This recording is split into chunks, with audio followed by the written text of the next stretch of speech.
means cave, and its shape resembles a stone on top of a cave. For example, cave, 洞穴。谷 means valley. Imagine the caricature 谷 is a perspective painting. On the upper side are mountains going off into the distance. Beneath the mountains rests a fenced village, represented by the caricature 口. For example, valley, 山谷.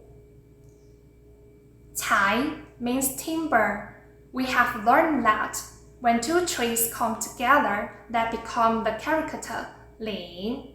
If we hack off a bough, it becomes timber, the caricature 材.